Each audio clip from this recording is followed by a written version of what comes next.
2 years ago, the economy was reeling. I stand here tonight after we've created, with the help of many people in this room, 12 million new jobs. More jobs created in 2 years than any president's created in 4 years because of you all, because of the American people. They all stand and clap. Well, that was a lie. Let's just clear that out of the way. That was a lie, a big fat one. I don't know how people believe this, honestly. How do they? I don't know. I think the particularly bogus part of this claim is the idea that he created all of those new jobs. Really, what happened is that we lost 22 million jobs within the first 2 months of the pandemic, and these jobs are starting to come back. But when you put your boot on the neck of business owners, shut them down, and then step off, do you really get credit for them bouncing back? If you're a Democrat, you do. If you're a Democrat, you do.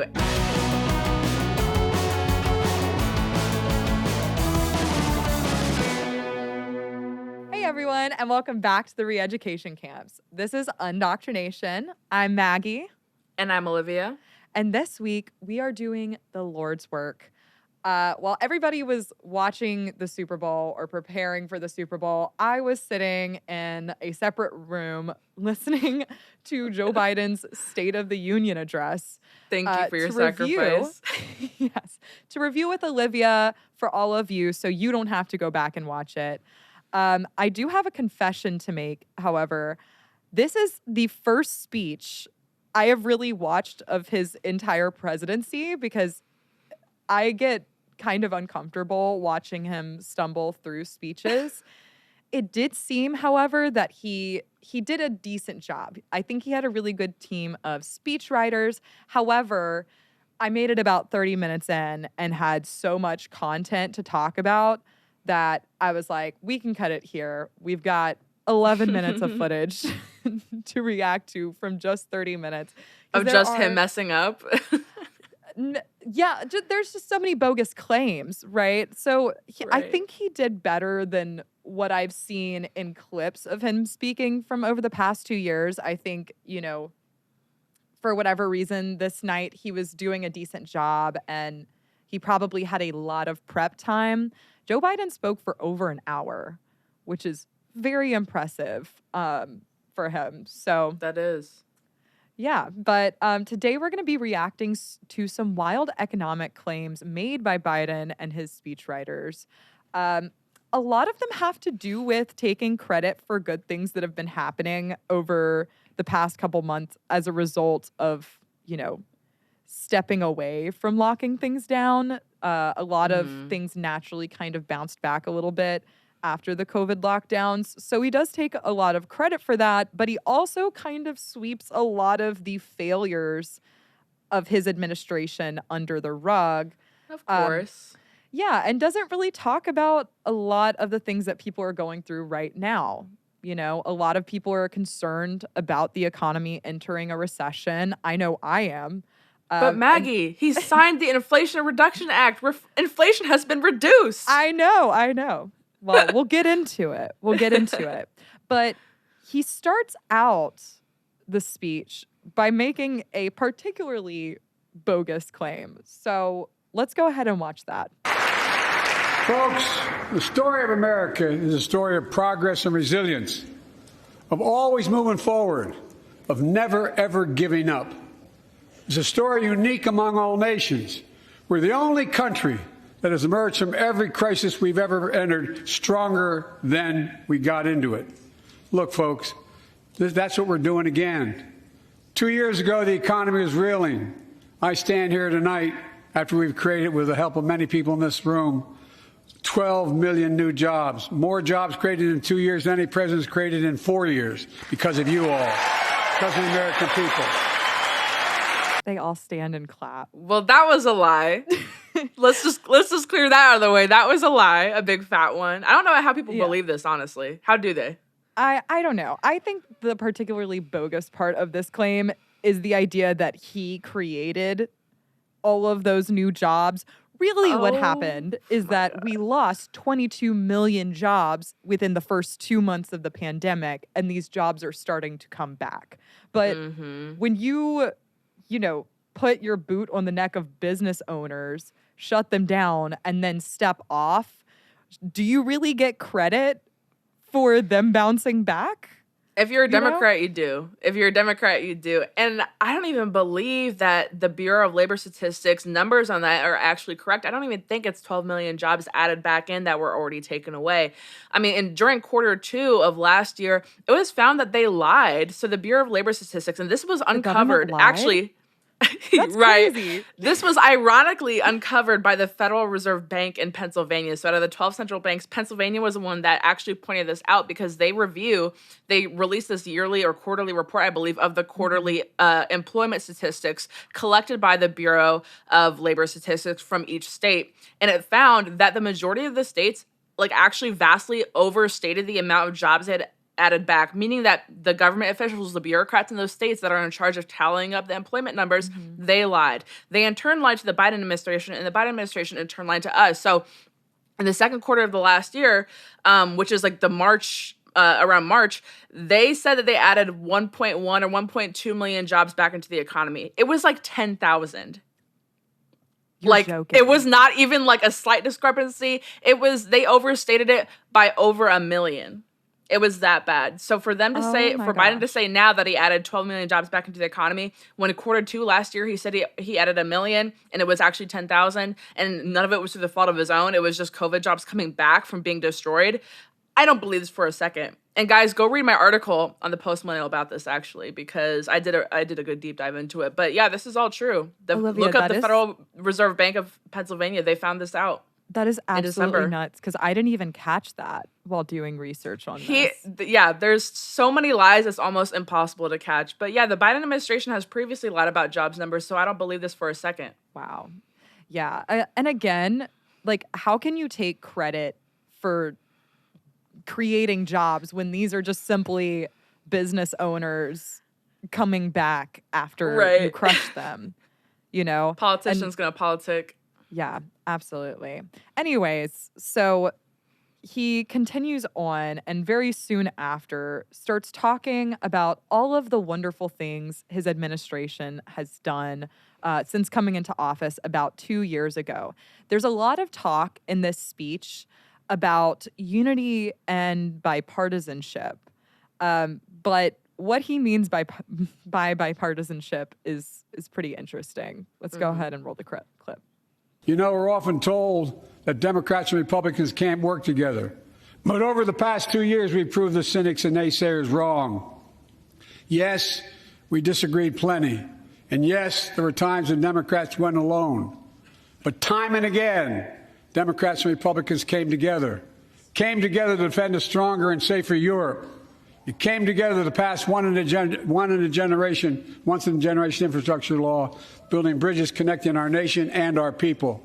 We came together to pass the most significant law ever, helping victims exposed to toxic burn pits. That was a lot. Can I just point out Kevin McCarthy's face sitting behind him? Yes. As we go through these clips, he's probably the funniest person to watch. Although, wait until the end because the last clip that we have features Marjorie Taylor Greene screaming like a suburban mom in her fur coat calling him a liar. I have to see this. But okay, yeah. So that was a lot. What did you find that was bogus about that? It's not that he's wrong. He's talking about the bills that they passed. I just find it interesting that the only time Republicans and Democrats really work together and take pride in that is when they're stealing your money to pay for other things, right? The only time they come together is to spend your money. And they take pride in that. Yeah, we actually need to primary every single Republican that voted for the Inflation Reduction Act. Yeah. Please. Yeah. Because Massey would never do this to us. If we had a bunch of Masseys, this would have never have happened. Mm-hmm. And he specifically mentions the bipartisan infrastructure bill, which, by the way, Olivia, as we were going through seriously inflationary times and Americans were struggling to put food on the table, Congress went ahead and passed a $2 trillion spending bill for infrastructure because reasons or something. And what's really interesting, some of the digging I did behind this, is that there are specific companies within the telecom industry that lobbied hard to basically get preferential treatment from this bill. So AT&T specifically essentially admitted that they spent $5.7 million on lobbying because the expansion plans and the government subsidies in the infrastructure bill would benefit them. So Can't say that I'm surprised, but I'm equally as horrified. That is, what do you think about lobbying? I struggle to justify how corporations who already get bailouts from the government are able to then take that money from the bailout and feed it back into the government and lobby them. yeah, it's rather interesting because lobbying often grants special favors and subsidies to specific corporations within industries, which then suppresses the small guy, the little guy. And so when we have all of these special interests lobbying the government for favors and for preferential treatment through legislation, we can't have real competition. And so a lot of times what happens is the prices of things go up. I think we could do like a whole episode on how badly the tobacco industry has lobbied the government so that weed is still still criminalized in this country. That would be fascinating. We're actually going to like get into this kind of stuff a little bit further in because one of the biggest Democratic talking points is that the American healthcare industry is just really making a lot of people suffer and that, you know, because it's hard for people to afford healthcare in this country, that we should just go to a fully socialized system. And we're going to talk a little bit about the prices of insulin. And that's where it gets really interesting. The special favors that the government does actually really hurt consumers. So, yeah, we'll get into that. Next, Joe Biden is going to talk about unemployment and how, you know, everyone has jobs and we're all, you know, making so much money. Yeah. Let's go ahead and play the clip. I know a lot of you always kid me for always quoting my dad, but my dad used to say, Joey, a job's about a lot more than a paycheck. He really would say this. It's about a lot more than a paycheck. It's about your dignity. It's about respect. It's about being able to look your kid in the eye and say, honey, it's going to be okay, and mean it. Well, folks, so let's look at the results. We're not finished yet by any stretch of the imagination, but unemployment rate is at 3.4%, a 50-year low. A near record unemployment. Near record unemployment for Black and Hispanic workers. Ooh, bipartisanship. I love how all the Democrats stand up and cheer and all the Republicans sat down because they know that that too is a lie. Yeah. And this is like an even more insidious lie and something that's very deceiving. So I remember going to my first economics class in college, and this was a major like red pill moment for me when I learned that the unemployment rate actually does not include people that are not looking for a job. So the people that are on unemployment right now or collecting some kind of benefits or have just decided to become a NEET and live in their parents' basement, they are not factored into that number at all. And what's really interesting is that over the past couple years, we've actually seen businesses struggle to hire people. Have you like gone around and seen any of those like signs on on the doors of McDonald's? And it's such a huge disconnect because on one side I see a lot of Gen Z people, like people our age, saying, well, these jobs aren't hiring, and on the other side I constantly just going around. I live in LA right now, and I see help wanted signs everywhere, and back home in the DC area I would see it even more. It's really rampant, and it's in tons of fields, not just like not just fast food or retail or food service. So there is something happening here. And I actually learned about what you just said in my college macroeconomics class for the first time too. I had no idea that unemployment numbers did not include people who were not looking for a job, but it makes sense, but it can also be used very deceitfully, like how Biden just used it there, because there have been so many cases where I think due to the COVID lockdowns, which were caused by the government, not COVID itself, people got comfortable sitting at home. Yeah. And I think also the widespreadness of work from home jobs. Yeah, I think that a lot of those jobs aren't open or don't have a lot of opens right now because they're all filled up. So when people are talking about, oh my God, I applied to so many different places, I applied to so many things on LinkedIn, I didn't get a call back. Well, a lot of people are doing that right now. And if you don't have like transferable skills that are valuable in the job market right now, then it is what it is. But I think that a lot of people also fell trapped to getting useless college degrees and wasting 4 years of their life or even more and hundreds of thousands of dollars getting this degree. And so now they're in kind of a hard space. Yeah, absolutely. I think, we hear a lot of people say, oh, I got my master's in this specific field. Why can't I get a call back for a job? And one, a lot of times they're not expanding their search enough, but also a lot of these majors are just flooded. And so the job markets in those specific fields are just overwhelmed at the moment. But what we're coming up on right now is a period where the economy is about to kind of correct itself, because during COVID, the economy was just flushed with cash. And a lot of this, and we'll get into this again, is because Trump and Congress at that point had passed a lot of spending bills.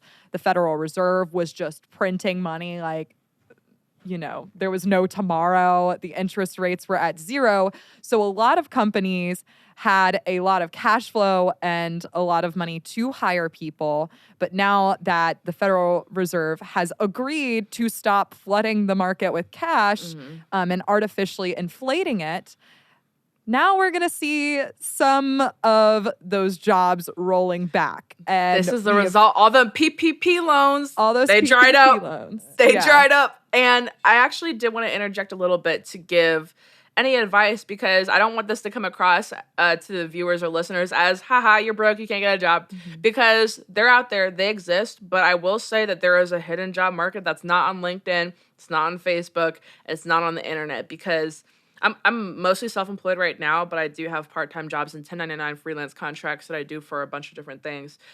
I don't have one job that I got off of LinkedIn. I got it by making connections and like literally through word of mouth. And it sounds cliche. I sound like a boomer. I literally sound like a boomer. Like, why don't you just call them up, or why don't you just make the connection and ask for a business card and ask about a job? But that's how it really works. Especially in politics. That's how it really, really, truly works. Yeah. I mean, every company I've ever worked for, as soon as we're hiring for a new position, the first thing we do is go to people we know and say, hey, do you know anyone for this position? They'll do that way before they go to LinkedIn. Yeah, because if you can have someone vouch for you, then that's way better than just, sending in a resume and a cover letter to a company that knows nothing about you. So that's actually a great piece of advice. Especially if you're just now entering the job market. Network as much as you can. My boyfriend's little brother actually just got a job at a major corporation.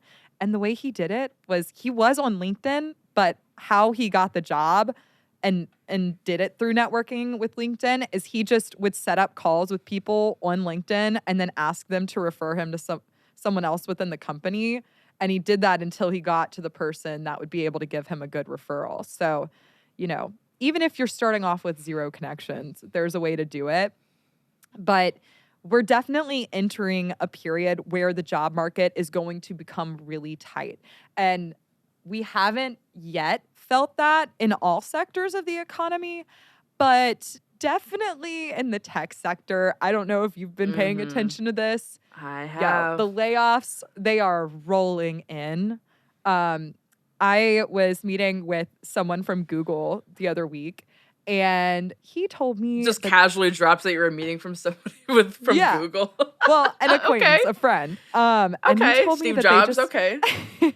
He told me they just laid off 6% of their workforce, which Doesn't seem like a lot until you're in That's an thousands office of people, right? with a lot of people. They employ a lot of people. So they fired a lot of people. And this is happening one by one across the tech sector with absolutely every company. So Google, it was 6%. Meta, the company that runs Facebook, they have fired 13% of their workforce.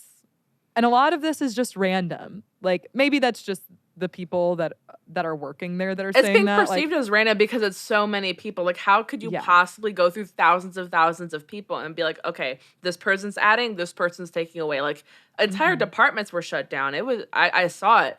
It was bad. And I haven't seen, like, I haven't experienced a lot of that. I would say like the waves from it, but because part of my job is kind of, it overlaps with tech. I'm in digital strategy and graphic design and social media marketing. I have seen a little bit. It's kind of reflected a little bit on me. So yeah, it's a weird time, and I think a lot of that is caused by, first of all, it's way too expensive to hire an American these days. It is much more beneficial for most tech companies to outsource to India, to West Africa, to Latin America, to Asia, so many other places that they could get way cheaper workers who may even be providing better quality work. And that's a problem that we have to fix here.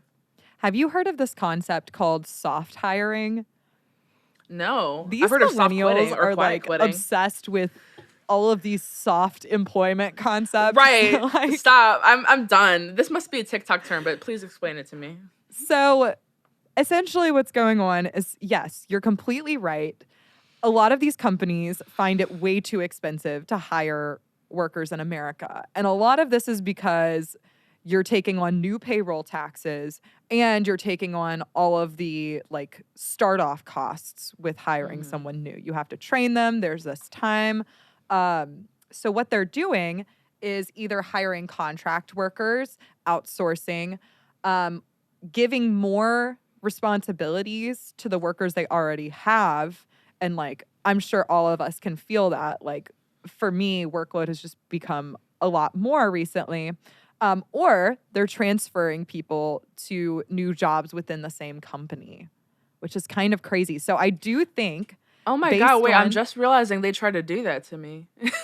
I'm just a company that I work for that I don't work for anymore. They literally tried to do that to me, transfer me to a different department in the company for less money. And I was like, peace. Oh, no, but girl. yeah, they literally tried to do that to me. I was like, I actually took that as my opportunity to be like, okay, I'm going to be majority self-employed now. So I actually took that chance to like basically leap and start my business. So that was actually a blessing in disguise. But yeah, I had no idea it was the term for it. But basically they tried to like soft fire / hire me into a different department of the company that was worse. And I was like, no. No, thanks. Yeah. Yeah, I'm good. Yeah, but back to Biden's original point, yes. I like what he said about how a job is more than a paycheck. Like, it's important to, like, having a job helps you find meaning in life. Providing for your family helps you find meaning in life. But this unemployment rate, I'm gonna bet, don't hold me to it, but I'm gonna bet that we're gonna see that unemployment rate go up in the next year as the economy starts to reset. And I think these tech sector layoffs are just the first sign of what's to come, right? A lot of people are speculating that they're just doing it because everybody else is doing it. But these are massive, massive layoffs. Do you know the app Robinhood, the investment app?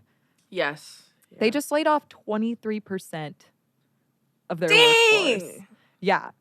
So that is insane. And it's crazy because like a couple years ago, everybody was saying, go to college and get a tech job, go into computer engineering, go into coding. Everybody like literally that was the thing to do. Such an oversaturated market now. And again, it's way cheaper to hire people to do the same jobs or even better jobs overseas. So we're seeing that. I also wanted to say it's not just the tech industry. There's a lot of other industries like the service industry, especially food service, is so reflective and so indicative of how the economy was doing. And I got sad the other day because I was thinking back to my old job. I used to work at Friendly's in, I think, the end of 2020. Friendly's, it's like a nice diner, Denny's type place with an ice cream counter. It's a big thing in Pennsylvania. that's so cute. And they went out of business and it got replaced by a Mr. Beast burger. I just found that out. I'm sorry. No, it's okay to laugh, but I was really, really sad because first of all, Burger. this is in Stroudsburg, Pennsylvania. It's a college town, but most of the population who's not in college is like just older mountain people in the Pocono Mountains in Pennsylvania. They don't know They're who not going to Mr. go to Beast Mr. is. Beast. They're not going to go to Mr. Beast Burger. They want Friendlies. Okay? We want Friendlies. I How dare want Mr. Friendlies. Beast run these small businesses out of town? How dare he? I can't even stress this enough. I'm so sad about my old job. Oh my closing. gosh. This clip is going to get him Yeah. canceled again on Twitter. No, okay. It wasn't even Mr. Beast because we were, so Friendly's is a franchise, but from what I can remember, we were a privately owned franchise, and it's not on the business owner's fault. The economy was just too bad, so they had to close down, and they sold the building to Mr. Beast, I guess. But it is heartbreaking. It's heartbreaking. So, shout out to Friendly's. Man, I'm so sorry to hear that. But It was such a, and sorry, just to go back one more, who believes that Biden's father actually told it to him? But secondly, I do agree with the sentiment. Working at Friendly's really kind of saved my life a little bit in my college, freshman to sophomore year. So again, that's actually a big part of what I'm said. Yeah, that's really hard. I would warn people. I know Biden's speech sounds very optimistic, and usually I am the kind of person that would say to be optimistic, but I am telling you guys, like, these companies are tightening their belts soon. You know, there's been all of this fake cash flow happening that on the surface seemed like all of these companies thought they could hire all of these people.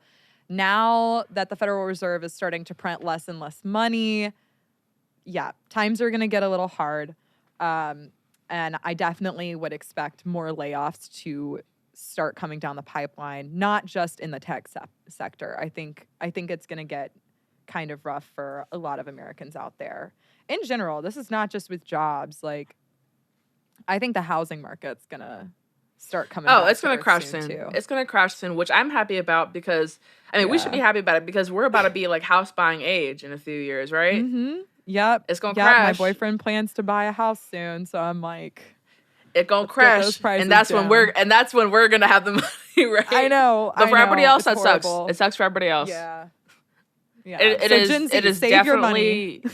Yeah, Gen Z, save your money, now's not buy the a time house. to buy a house, but soon. Don't do it now. Not a buyer's market, but it is unfortunate for the sellers in a couple of years when people are trying to unload their properties and they're gonna get it. They're gonna get half of what they paid for it. Yeah, it's gonna be hard. Okay, well, speaking of the Fed, we've talked about the Federal Reserve printing less money. A lot of this has to do with inflation. Biden does touch on this, albeit he does not talk about inflation enough, being that it was like the top trending topic this year. But let's get into it. But we have more to do. But here at home, inflation is coming down. Here at home, gas prices are down $1.50 from their peak. Food inflation is coming down, not fast enough, but coming down. Inflation has fallen every month for the last 6 months, while take-home pay has gone up. Additionally, over the last 2 years, a record 10 million Americans applied to start new businesses. 10 million. All right. So this is where we get into Baloney Town, where he's just like, like, we're really being deceptive here. Inflation is still raging. The consumer price index has risen 6.5% over the past year, which is way, way above what the Federal Reserve wants it to be, which is at 2%. And we were talking, this is a good time actually to talk about why inflation happens. So basically, when the Federal Reserve starts printing more and more and more and more money, that devalues how much the dollar is worth, right? How have we not learned from Zimbabwe? We're gonna all be poor What's going on trillionaires. in Zimbabwe, girl? What are you doing?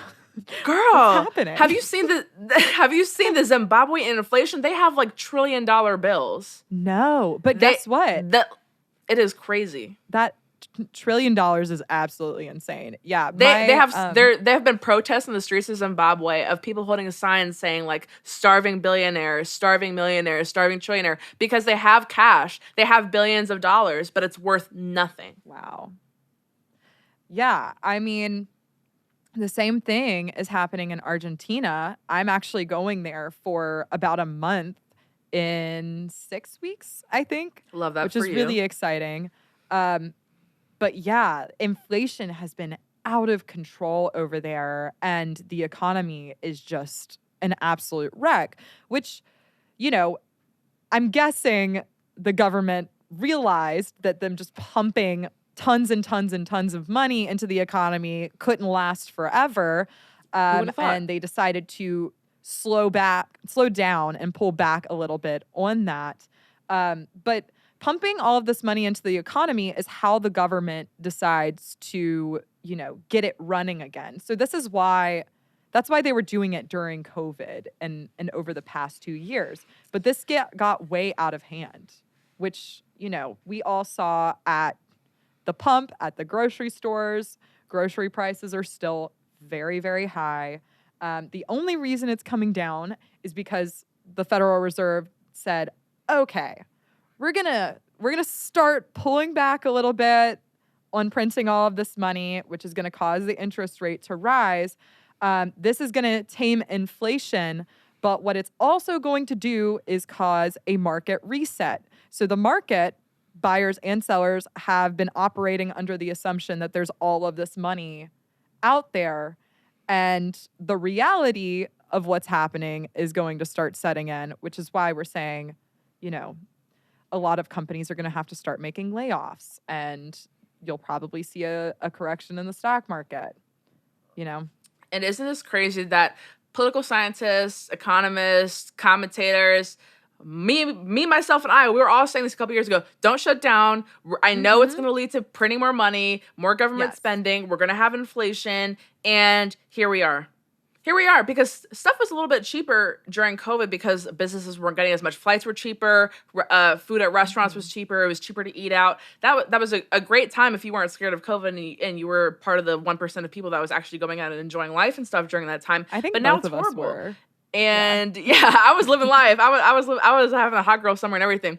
But it totally backfired. What'd you just do that face for, Meg? Anyways, it totally backfired. Now we're living in this inflationary time. And we talked on the phone before this morning to finalize what we were going to talk about. And I was in the grocery store and I was checking out with all my stuff. Mm-hmm. All that stuff that I just listed I was going to make, that cost $114. $114. I was not at Whole Foods, okay? I was not at Sprouts. I was not at Air One. I was at the local grocery store. And all that cost $114. And I was just thinking back to when that might have cost $75 2 years ago. It was just absolutely insane. Yeah, and it's making it harder for people to budget and eat. I mean, I personally, I'm making more than I ever have. I'm only 24 for context, so it's not like I've ever made that much in the past. But I am still very much tight on budget because rental prices have skyrocketed, grocery store prices have skyrocketed, gas prices are still very high. I paid $3.29 at the gas station this morning. About a year ago, that would have been Music to my something. Ears. I know Music it sounds low, but it's not low. I know. If it's higher, it's not low for than y'all. It's not low for y'all. 3.14, then it's too high. Dude, we had over $7 here. It was crazy. I saw the highest I saw in LA was $7.56. That was over the summer. Oh my gosh. Yep, it was bad. People were canceling vacations and stuff because they just couldn't afford the gas to get there. Yeah, that was absolutely insane. And now people are trying to I've seen some crazy, just a lot of budgeting tactics. I don't know if you're on TikTok or Instagram Reels, but I follow a lot of stay-at-home mom or stay-at-home wife, try to wife content because it fuels my soul a little bit. And a lot of the moms are saying it's actually cheaper to buy some stuff pre-cooked, or certain places it's cheaper to eat out. And there was this one cost breakdown I saw, and I actually learned this for myself the other day at the grocery store. It's cheaper to buy a fully cooked rotisserie chicken than a pack of 2 chicken breasts. Mm-hmm. What? That blew my mind. A pack of 2 chicken breasts at the local grocery store, I just went up there today, is about $12. The rotisserie chicken that's fully cooked is less than $10. I don't understand it. It's absolutely insane. But yeah, essentially Biden is here saying, oh, we made it past inflation. Things are coming down. Things are coming down, but we still remain in the highest period of inflation since the 80s. So, and he cannot take credit for any of the reduction. He has been fighting tooth and nail to do anything he can to increase spending, to increase federal printing. I mean, it's just absurd that he even claims to take credit for that. Absolutely. And one last thing. He makes this bogus claim that take-home pay is going up. I think this is a lie from the pits of hell, okay? Wages have risen about 10% over the past 2 years, while the consumer price index is up by 14%. So our take-home pay is down about 4% in the past 2 years. So that was just a bogus I could claim. tell that from my own paycheck. I was like, no, I did not take home more. No. But thank you, Biden. Thank you for lying to my face. Do you ever look at your paycheck and you're just like, you look at the taxes that are taken out and you just cry? Back when I got physical paychecks, like when I actually was working at Friendly's, and that was my so I had worked like under the table, like cash jobs mostly before that. So that was my first job where I actually got to see like the tax breakdown.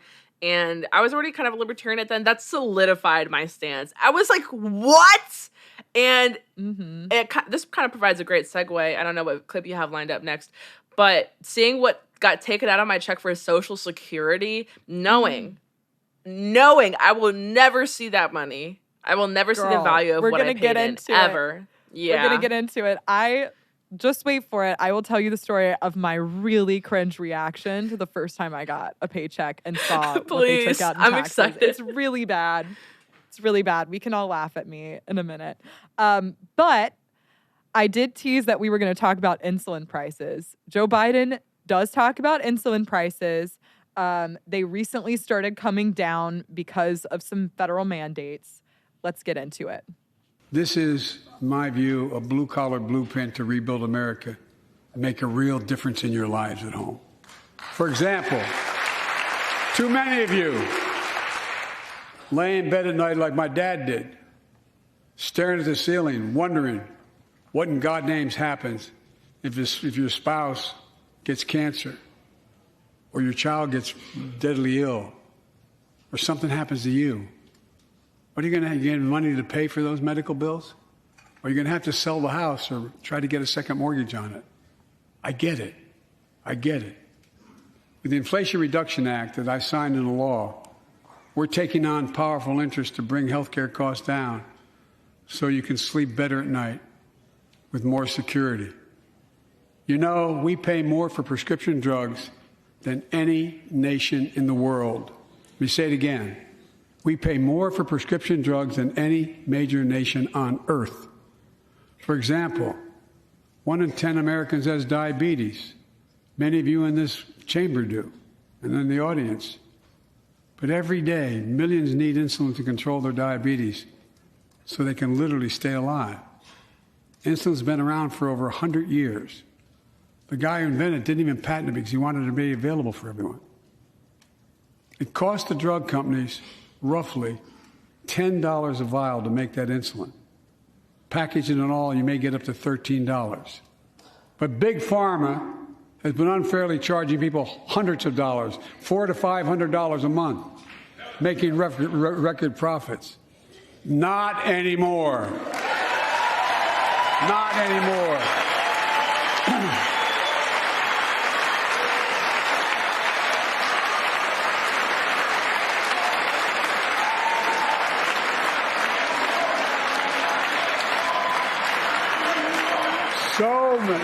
So many things that we did are only now coming to fruition.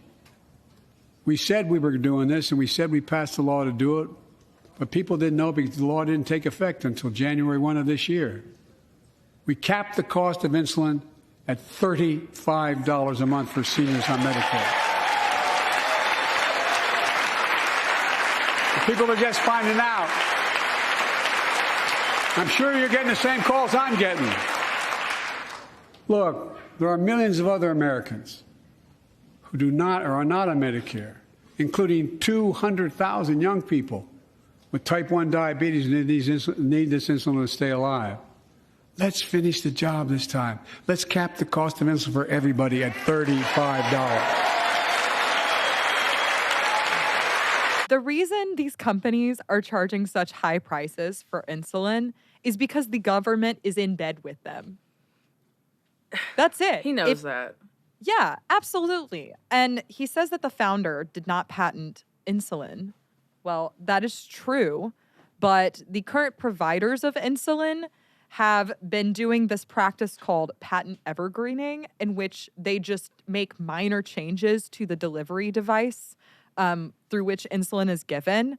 And they do that so they can keep extending the patent on insulin. And a lot of companies do this. And this is one way that a lot of companies just box out competition and generic brands from coming in to create lower prices naturally. You don't need to price cap these things.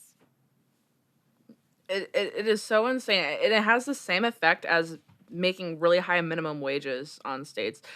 It's ruining the value of work. If you create a limit, a lower limit on how much people can pay, then they're not going to hire as many people. It has a very similar effect to creating a price cap on things. It's just not going to work. It's literally just not going to work. Yeah, I have a feeling we will probably start seeing shortages of insulin if we really... That was going to be my next thing I was going to say. I would be surprised if there's not currently a shortage of insulin right now. Absolutely. And really what we should be doing is just getting out of the way of competitors to come into the market and naturally make it cheaper for consumers, right? Because there is a problem here. Consumers cannot pay, or most consumers cannot pay the price that insulin is currently being charged at. But that's because these companies, these big companies that are producing it, have boxed out all of these competitors, one through patents, but also a lot of these companies will, it's hard to explain, but they will threaten to sue generic brands if they were to come into the market, and then they'll do this payoff to that competition so they don't start producing a generic brand. And all of that is legal. All of that's legal, and all of it's funded by government bailouts. Yeah. So, I mean, there are a million ways to make pharmaceuticals cheaper in the United States, and the government is doing none of them. The market could handle this just fine, and we wouldn't see shortages, and we wouldn't see this price gouging, quote unquote, that we're seeing right now if we just allowed competitors to come in and produce cheaper medications. It is that simple. Thomas Massey has said a lot of great stuff about this. And my theory on this is that the government wants to price out the common consumer of insulin, of life-saving drugs, because they want us to eventually break down and be like, okay, maybe it should all be free because none of us can afford it. I genuinely think that that's their goal. You know, because for me, I'm always like, oh, they're just ignorant. They don't understand economics. Like, they don't understand how they're preventing this from happening. They are but not that makes dumb a lot people. Of sense. They're conniving people. Yeah, if people can't afford insulin, it makes them more reliant on government to come in and help them out, you know? And that just gives them more power and more money. Right. That is absolutely disturbing. There's a lot of other drugs going through shortages right now. ADHD medication, and that's actually it's complicated reasoning. Part of it is because there are so many prescriptions. Like every year, the amount of ADHD prescriptions being filled increases, but also because of government regulation. That's so interesting. Yeah. Anyways, so moving on from that, let's get into the tax code. Biden does a lot of this wordplay. He'll say, "Oh, I'm a capitalist," and then he'll insert some call. Say the most communist crap ever. I know. So this is a serious fact check that we need to do on his next claim. Let's play the clip. Look, I'm a capitalist. But pay your fair share. I think a lot of you at home agree with me and many people that you know the tax system is not fair. It is not fair.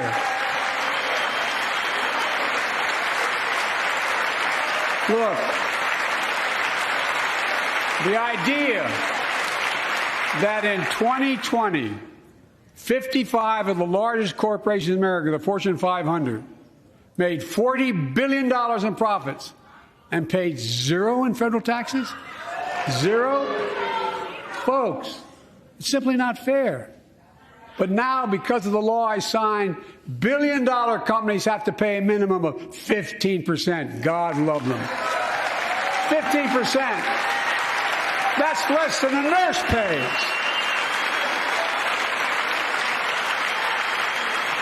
And let me be crystal clear. I said at the very beginning, under my plans, as long as I'm president, nobody earning less than $400,000 will pay an additional penny in taxes. Nobody, not one penny. But let's finish the job. There's more to do. We have to reward work, not just wealth. Pass my proposal for the billionaire minimum tax. You know, there's 1,000 billionaires in America. It's up from about 600 in the beginning of the term. But no billionaire should be paying a lower tax rate than a school teacher or firefighter. Oh, I mean it. Think about it.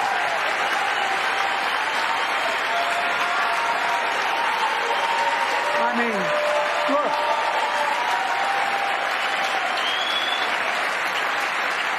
I know you aren't enthusiastic about that, but think about it. Think about it. Sigh. I mean, he's just wrong. Like, he's just completely wrong. Like, there are so many completely wrong claims here. The idea that the 55 largest corporations have paid no taxes is crazy talk. Like, that is...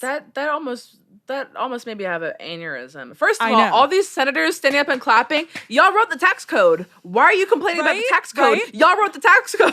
What the hell? gosh. Elizabeth Warren is just like, yes, thank you. What? But Like, no, literally, it's just- the reason that a nurse pays 15 or higher than 15% of their taxes is because of you guys. You don't have to make a nurse, a firefighter, a teacher pay more than 15% of taxes. You don't have to make them pay anything to the federal government. Y'all wanted to raise your salaries. I mean, we forget that congressional salaries have actually raised by T. thousands of dollars over the last couple of years, but they don't want to talk about that. We don't want to cut any spending, you know. Anyways, yeah, the idea that the 55 largest corporations have paid nothing in taxes is just so unbelievably false. It's not even funny. What he's talking about here, these $40 billion in profits, that is money that the company made that they then reinvested back into the company. Why would we want to tax that? Aren't we trying to stimulate economic growth? This is just a No. natural way to do that without pumping the economy with trillions of dollars, right? So actually, this law that he's talking about, he wants to make them pay 15% on these profits. The current situation sets it up so that when a company makes profits, they could either pay themselves and their shareholders, or they can reinvest it back into the company. And there is an incentive to reinvest it back into the company because if they pay themselves, that would be taxed. If you're going to throw a tax on it, what incentive do these companies have to reinvest it back into the company? And, you know, let me guess. Raise wages? Hire more workers? Are we really suggesting doing this as we're coming up on a recession? I'm just completely perplexed. And companies do pay taxes. All of these companies pay payroll taxes, and they pay a lot in payroll taxes, and they pay state and local taxes. So I'm unsure what exactly we're complaining about here. He is complaining that they didn't write him a check for $1 billion addressed to the United States federal government. And again, just to reiterate, the federal government writes the tax code. The reason why they're so mad about companies taking advantage of the tax code that they wrote, it is just absurd to me. It's absurd to me. But they're not upset about all of the subsidies and special favors and, you know, picking winners and losers so that they box out the small guys. Like, that doesn't And I upset can us. say I don't make $400,000 a year, and I'm paying more this year in taxes. So that was a lie too. I don't know. But either way, the people with all of this money, with the most money in this country, are the ones that are stimulating the economy the most. We want them to be able to keep their money. We don't want to drive them out of the United States. This idea that we're just going to have an economy built on taxing all of these shady billionaires. Do you think they're going to stay here? Like, no. They are going to take their out of this country. And guess what? We're going to see Google. They can barely stay afloat in America anymore. Meta barely can stay afloat. We're going to see them move to India. We're going to see them move to Mexico. We're going to see them move to somewhere where they're not going to have to pay federal taxes at all and pay their employees way cheaper. That's what we're going to see. I mean, we've already seen on a state level when Tesla left California. I think they're in Arizona now or Nevada. The migration out of California is going to turn into a migration out of the U.S. We're going to see billionaires leave. And we all know that billionaires, private charities, private philanthropy does more for poor people, does more for the needy than the government welfare programs. So we're going to see a lot of that leave too. And we'll have nobody to thank for it but our own government. It's sad. Absolutely. But again, Absolutely. I don't think they're dumb. I think they're fired conniving, and I think they're doing it on purpose. So all the philanthropy, all the big billionaires, all the large employers are going to leave, and then who are we going to have to rely on? Yeah, I just genuinely don't. I want to know what the 50-year plan is, right? I don't want to know what the 5-year plan is. I want to know New World Order, what you're probably. thinking is going to happen down the line. If Literally, it's just we're waiting for the New World Order. Why are we punishing people for being successful? Is what I want to know. Because the successful people can privately help other people, and the government doesn't like that. They don't want that. Absolutely. Yeah, and this next video, again, he starts talking about cracking down on the tax cheats. Let's get into it. Let's finish the job and close the loopholes that allow very wealthy to avoid paying their taxes. Instead of cutting the number of audits for wealthy taxpayers, I just signed a law to reduce the deficit by $114 billion by cracking down on wealthy tax cheats. That's being fiscally responsible.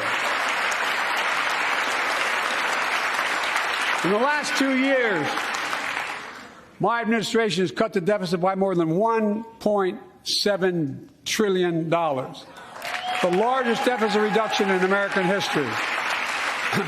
Under the previous administration, the American deficit went up 4 years in a row. Because those record deficits, no president added more to the national debt in any 4 years than my predecessor. Nearly 25% of the entire national debt that took over 200 years to accumulate was added by just one administration alone, the last one. They're the facts. Check it out. Check it out. Check it out. Check it out. I love how he's so aggressive, and he literally just yells at the Republicans. I find that really funny. But I kind of like sassy Joe Biden. Sassy Joe Biden's really funny, actually. He's kind of funny, but not as funny as sassy Trump. Let's be clear. Very true. Very true. Let's and be he is clear correct on that. that Trump was just, they were printing, spinning. They were printing too. Yeah. They spent too. That does not negate him from his responsibility. And no, the deficit did not decrease under him. The national debt is higher than ever. We're not going to defend Trump I'm not going to defend Trump to make Biden look worse because they both did horrible on the deficit and the national debt and federal spending. But yeah, absolutely. Biden's not any better. I also find it hilarious that he claims he's doing the fiscally responsible thing by chasing after people who may have evaded taxes. It's like, okay, so your definition of fiscally responsible is not actually cutting spending, right? You just want to spend more, but you're going to go after what he claims are the wealthy who are cheating on their taxes. Guess what? The wealthy, I'm sure, are actually probably far less likely to cheat on their taxes because they have more to lose and they can hire expensive tax attorneys and all of that stuff. I don't think that's who they're going to be chasing after. All of these, 87,000 new IRS agents. Yeah, let's talk about that because he just brought up there's only 1,000 billionaires in the country. Why'd you hire 87,000 IRS agents? It's to come after us. I'm sorry. I know he's not assigning 87 people to one billionaire. That's just impossible. So it's literally to come after the upper middle class and the middle class. That's what it is. And they're going to throw Mima in jail because she forgot to file her W-2. Right. You know? It's not going after billionaire Mima with $1 million in an offshore Costa Rica bank account. That's not who they're going to go after. That's not. Even though I kind of want a billionaire Mima, but yeah. I do too. It's not who they're going to go after. Yeah. If one would like to adopt me, please. That would be great. Okay. We have very limited time left. We have to get to the most viral clip from the State of the Union, and then we're going to wrap up. Here, Biden negotiates in real time. It was the funniest moment. Watch out for Marjorie Taylor Greene. Some of my Republican friends want to take the economy hostage. I get it, unless I agree to their economic plans. All of you at home should know what those plans are. Instead of making the wealthy pay their fair share, some Republicans want Medicare and Social Security to sunset. I'm not saying it's a majority. Let me give you, anybody who doubts it, contact my office. I'll give you a copy. I'll give you a copy of the proposal. That means Congress doesn't vote. Well, I'm glad to see you. No, I tell you, I enjoy conversion. You know, it means if Congress doesn't keep the programs the way they are, they'd go away. Other Republicans say, I'm not saying it's a majority of you. I don't even think it's even a significant, but it's being proposed by individuals. I'm not politely not naming them, but it's being proposed by some of you. Look, folks, the idea is that we're not going to be moved into being threatened to default on the debt if we don't respond.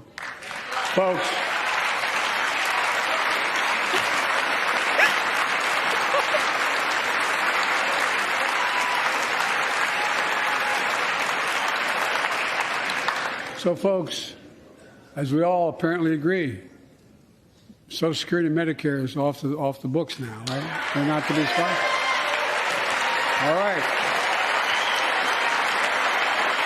I'm ready.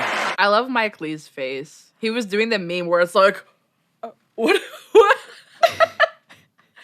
And let me just say, I think I talked about this last week or the week before. I don't care what y'all say about the Republican women y'all think are B words. I will defend Sarah Palin, and I'm going to defend Marjorie Taylor Greene right here. If she has 1,000 fans, I am one of them. If she has one fan, it's me. And if she has zero, I'm Olivia. dead. I'm just kidding. We're going to get canceled. But right there, can I just say right there, her in the fur coat yelling, liar! That's a moment. Amazing. I'm sorry. That's a moment. I'm sorry. That is my mood going into the new year. She looks like, okay, she comes from this place. I live near where she raised her family in East Cobb, and she looks like a mom at a school board meeting, like losing her mind, wealthy suburban mom. And Love we need that energy. And we need that energy. I'm sorry. Yeah. I'm sorry. She doesn't offend me. We need that energy. Thank you to the cameraman, first and foremost. They were great. For capturing all of these moments. Kevin McCarthy shaking his head. Lauren Boebert is just like, he's a liar. He's a liar. Mm-hmm. But let's get to the meat of what Joe Biden is saying here. He is essentially in real time negotiating for Social Security to be off the table in debt and spending negotiations. And the reason the Republicans are freaking out, as he says, you know, Republicans want to get rid of your Social Security, is because our entire voting base is essentially older people. And that is a very politically unpopular thing to say, is that I'm going to cut your Social Security. Because a lot of people have been paying into Social Security their entire lives, we'll get to that in a second, and now they're expecting to receive the benefits. However, the problem is that the government was never just like holding Olivia Rondeau's money in this bank account and letting interest build on it. And then we're going to start doling it out to you once you hit the age of, I think it's 64, something like that. That's not what's happening. They've essentially go ahead. I was going to say it's an involuntary loan to the government. They could do whatever they want with your money. So your money left as soon as it got taken out of your check. And the average Social Security check today is about $1,500 per month. That's not enough for most older people to live on. Even if you own your home, that's really not enough. And that's also simultaneously more than what they put in. Now, that's not to denigrate older people. They're victims of the inflation too, because money was worth a lot more when they paid in. So now they're getting more back out, and we are paying in. But back then, there was way more workers per every retired person. I believe the rate when the boomer generation was paying in was about 47 workers to one retiree that was receiving those benefits. Now it's about 3 workers to one retiree who is receiving those benefits. So the balance is all out of whack. We're never going to see that money. And if you guys actually go on the socialsecurity.gov website, there is a report that basically it is very open on there, and they're very open about the fact that by 2035, the money as we know it will run out, and they will have to compensate by raising taxes to pay people what they're owed. And so, again, that's just going to be another way that you're not going to get enough to live on, and you're going to get less than what you paid into. It's not accruing interest for you. Yeah. It's sitting there. I mean, it's not sitting there. It probably got used to buy it probably got used to buy a missile for Ukraine or something. So just sit there with that for a second and realize that you'll never get that money back. Yeah. Another thing, I wish Republicans were actually doing the things that Biden says they were. I wish Republicans were actually had the balls enough and were man enough and had a backbone. Right. Yeah. I wish they had more of a backbone so they actually could say, hey, we're going to abolish Social Security. And one thing I will add, when anybody, literally any libertarian, any economist is talking about abolishing Social Security, not one is advocating for older people, senior citizens being cut off of their Social Security of the money they paid in. Nobody is saying that. They're saying phase it out. Yeah.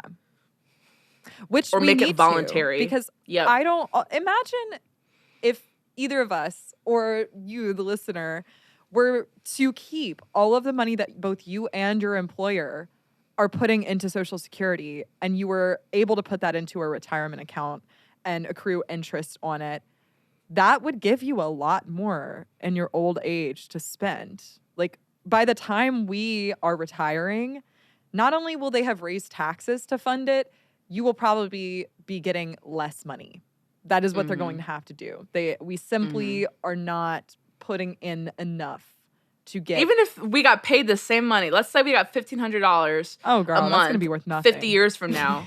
Yeah. What? That's going to be the equivalent of $100. Like, let's be real. We are not getting that. And I think a lot of young people have to take advantage of growth accounts, Roth IRA accounts, private accounts that accumulate over time, because we're not going to be able to rely on the government.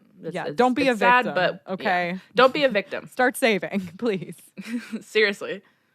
Awesome. Well, I think that's a great place to wrap. Can you believe that was only 30 minutes into the speech? That wasn't even half of the whole speech. I know. It was that bad. I had to stop it. Well, I appreciate your sacrifice. I would not want to force anybody to watch the full video either, except for I have now taken a sacrifice myself. Next week, we are going to be going over the Twitter hearings. If you guys didn't see, there was congressional hearings on the Twitter files where a bunch of Congress people from both sides, AOC, Byron Donalds, Nancy Mace, they all got a chance to question the fired Twitter executives. So that was a fun one to watch. I'm going to break it down for clips, and we'll see what that produced, because there was a lot of fun research projects. There was a lot of bogus information in that one, to be fair too. Yeah, we're gonna break it down. I am so excited. I can't wait to learn more. As an avid Twitter user, I am very intrigued. It's like learning about your culture, you know? Yeah, right. Well, either way, thank you guys so much for watching this week. Obviously, we're going to be covering the Twitter files next week. You can find me on Twitter at Liberty Anders. And Olivia, where can we find you? I am at Twitter also at Rondeau Olivia, and on Instagram at rondo.olivia. Great. And make sure to like, subscribe, hit the bell, and leave us a comment telling us any topics you want us to cover in the future. Thanks again, and have an amazing week.